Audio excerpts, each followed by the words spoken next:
বাংলাদেশ বেতার রাজশাহী। এখন শুনবেন স্থানীয় বাংলা সংবাদ।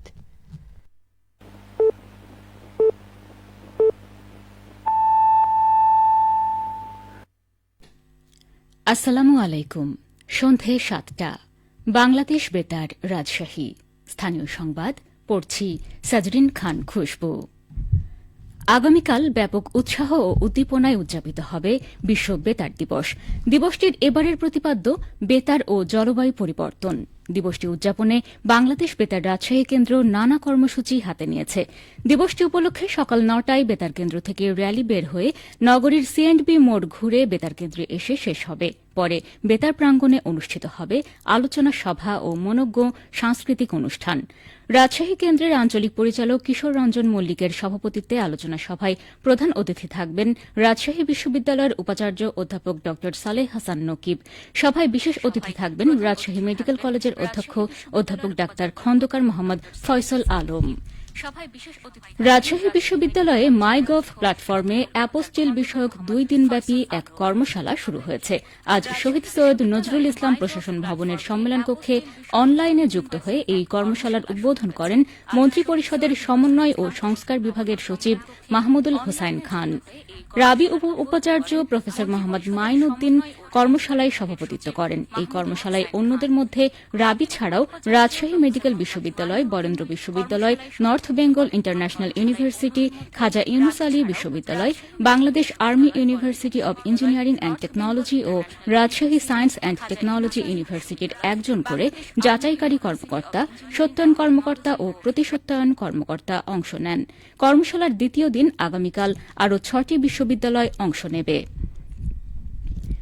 গ্রাম আদালতের কার্যক্রম আরও গতিশীল করতে নাটোরে অংশীজনদের অংশগ্রহণে কমিউনিটি মতবিনিময় সভা অনুষ্ঠিত হয়েছে। আজ নাটোর সদর উপজেলার হালসা ইউনিয়ন পরিষদ হলরুমে আয়োজিত সভায় সভাপতিত্ব করেন সংরক্ষিত নারী সদস্য ও গ্রাম আদালত চেয়ারম্যান চায়না বেগম।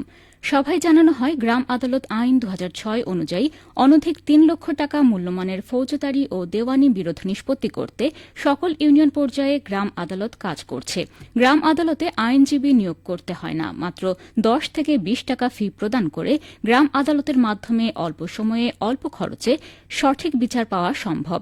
এই আদালতের সুফল পেতে প্রচারণার মাধ্যমে আদালতকে আরও সক্রিয় করতে সবাইকে ভূমিকা রাখতে হবে। গ্রাম আদালত নাটোর সদর উপজেলার কোঅর্ডিনেটর সুবর্ণা রানী সাহা জানান, গ্রাম আদালতের কার্যক্রম গতিশীল করতে উপজেলার ৭টি ইউনিয়নে বিভিন্ন পেশাজীবী মানুষের অংশগ্রহণে কমিউনিটি মতবিনিময় সভা আয়োজন করা হচ্ছে। নানা আয়োজনের মধ্য দিয়ে সিরাজগঞ্জে খাজা মোজাম্মেল হক রহমতুল্লাহ আলাহে ফাউন্ডেশনের আয়োজনে মেধাবী শিক্ষার্থীদের বৃত্তি ও সম্মাননা সনদ প্রদান করা হয়েছে। আজ চৌবাড়ি উচ্চ বিদ্যালয় মাঠে এই বৃত্তি প্রদান অনুষ্ঠান অনুষ্ঠিত হয়। জেলার ১৩৪টি শিক্ষা প্রতিষ্ঠানের নবম ও দশম শ্রেণীর ৭৪৭ জন মেধাবী ছাত্রছাত্রীদের বৃত্তি ও সম্মাননা সনদ দেওয়া হয়।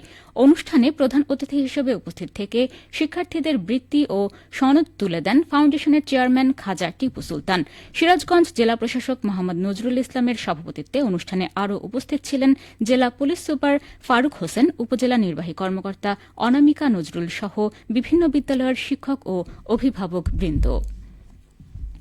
বগুড়ায় আজ বাংলাদেশ কুটির শিল্প কর্পোরেশনের উদ্যোগে ৫ দিনব্যাপী উদ্যোক্তা উন্নয়ন প্রশিক্ষণ কোর্সের ৬ষ্ঠ ব্যাচের সমাপনী ও সনদ বিতরণী অনুষ্ঠিত হয়েছে। অনুষ্ঠানে প্রধান অতিথি ছিলেন পরিবেশ অধিদপ্তরের রাজশাহী বিভাগীয় পরিচালক মোহাম্মদ আহসান হাবিব। অনুষ্ঠানে সভাপতিত্ব করেন বাংলাদেশ কুটির শিল্প কর্পোরেশন বগুড়ার উপমহাব্যবস্থাপক এ.কে.এম. মাহফুজুর রহমান।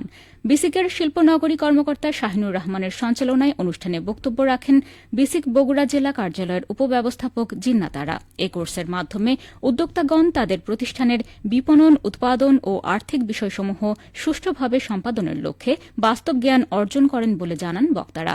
অনুষ্ঠান শেষে ২৫ জন উদ্যোক্তাদের মাঝে সনদপত্র বিতরণ করা হয়।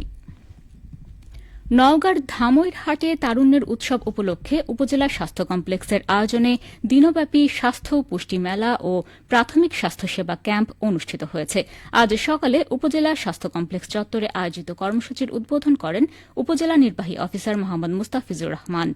আয়োজকরা বলেন, ক্যাম্পেইনে বিনামূল্যে রক্তের গ্রুপ, ডায়াবেটিস, রক্তচাপ পরীক্ষা, গর্ভবতী ও প্রসূতি মা ও শিশুর স্বাস্থ্যসেবা প্রদান করা হয়। অনুষ্ঠানে উপজেলা স্বাস্থ্য ও পরিবার পরিকল্পনা অফিসার ডা স্বপন কুমার বিশ্বাস ও অন্যান্যরা উপস্থিত ছিলেন।